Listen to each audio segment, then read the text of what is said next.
Let's go on from here to the torus, to your idea of the torus, because we're talking about circularity, and the torus is obviously involved with circles. Let me get this torus that we have. It's right over here. But besides just talking about this torus, let's talk about toruses in general and how they occur in nature. Right, let And me put this away, it's rather distracting. Okay. How would you have something? As opposed to nothing? As opposed to nothing, shall we say. Or suppose you have a lot of neither nothing nor something, a sort of mixture. How do you get something in the middle of this X, this neither something nor nothing? You mean how do you isolate things? That's it. I don't want to punish you, but I'm just posing a question that is a very fundamental one. Well, you separate it from other things.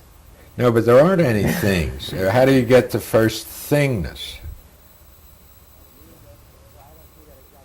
I don't know. I don't see You that. really don't know? Well, I don't see that exactly as my problem. It's not your problem. Well, I'm faced with so many things. I'm trying to get fewer things.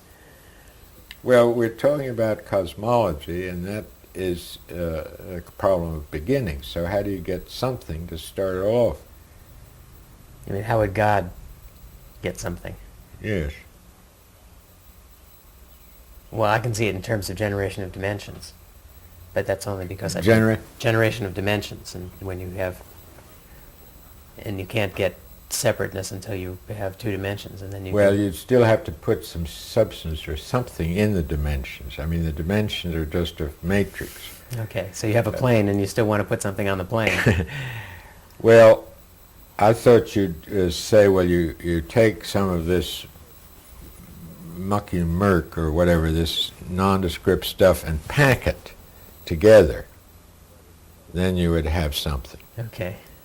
But if you did that, it would dissipate again, just as you can't get smoke and put it in a bowl and then let it float around. Even if all the air was full of smoke so that you could pack this, it would dissipate. Mm-hmm. On the other hand, there is a way you can get something in the middle of something, the same kind of something, something made out of smoke in smoke. Okay. Something made out of air in air. Something made out of water in water. And this is the vortex or the torus, or the hurricane. A hurricane is a whirling of air in air, and it has an identity, and you damn well know it, because when the eye of the hurricane crosses you, the houses go up and fly around.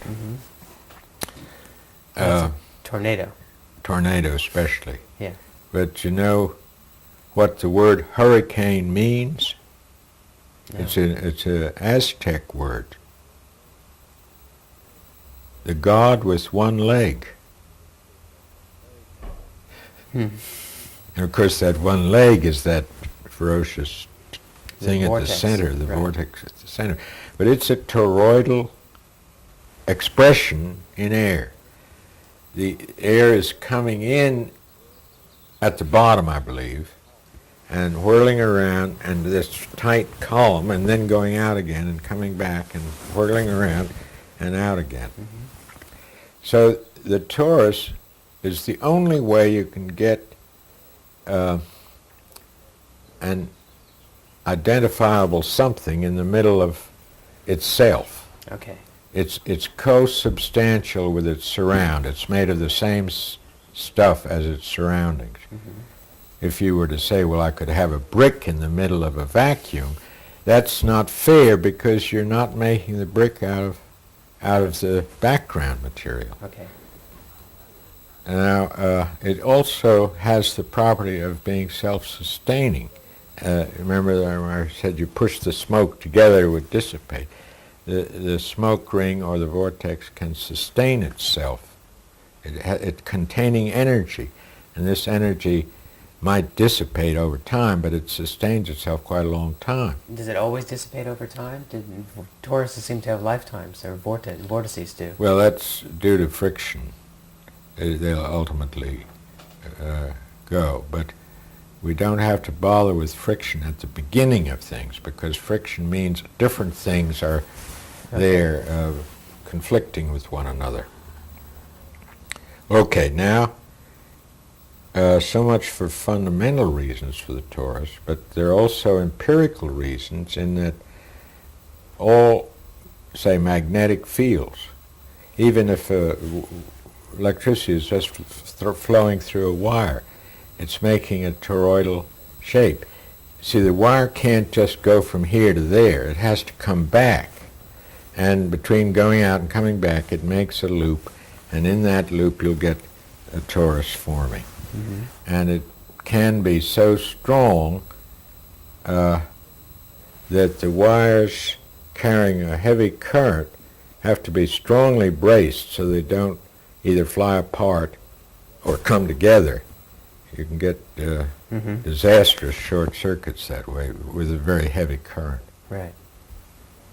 So there's a magnetic field. Is also a toroidal. Is also a torus.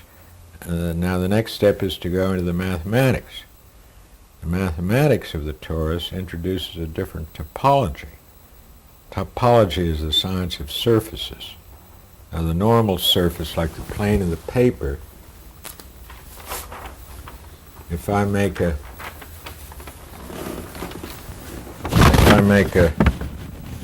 circle, and if I were to cut that out, then I could separate this little dish of paper from the rest of it, right. And that would be no longer connected to the paper from which it was cut. Mm-hmm. But if I do the same thing with a torus, which I'll represent as a sort of donut-shaped thing with a hole there, mm-hmm. And let's say this point X,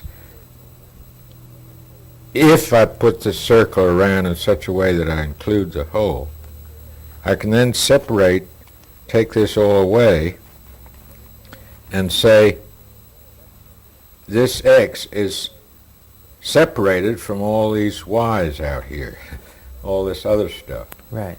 But you forget that you can get back to X from the outside by going up through the hole, mm-hmm. going in that circle. Right. And that means that with the toroidal topology, you have a chance, you have the opportunity to describe separateness that isn't complete, or I call it pseudo-separation.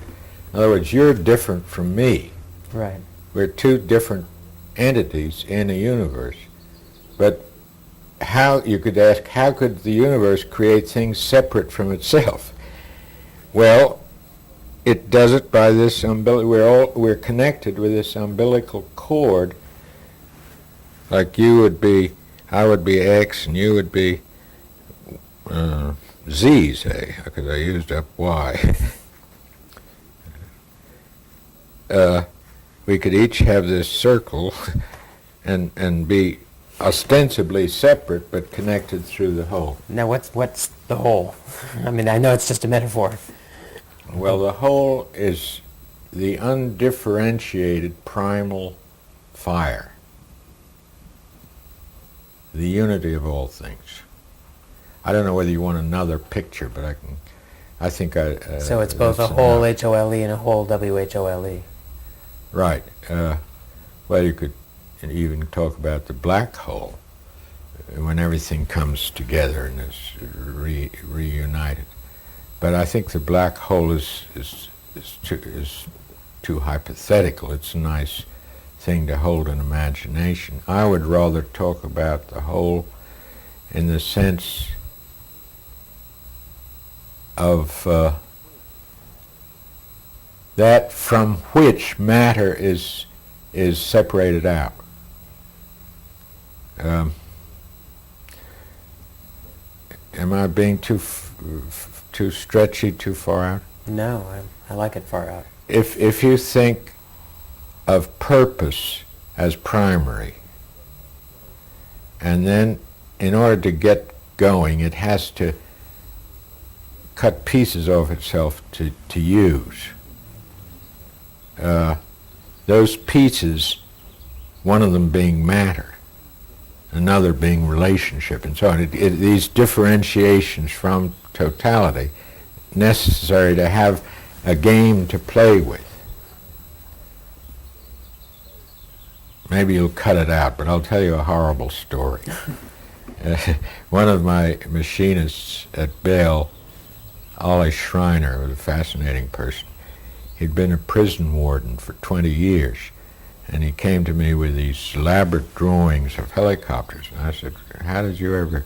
Well, they were obviously not done by someone who was a draftsman, or they were done by some complete outsider, amateur.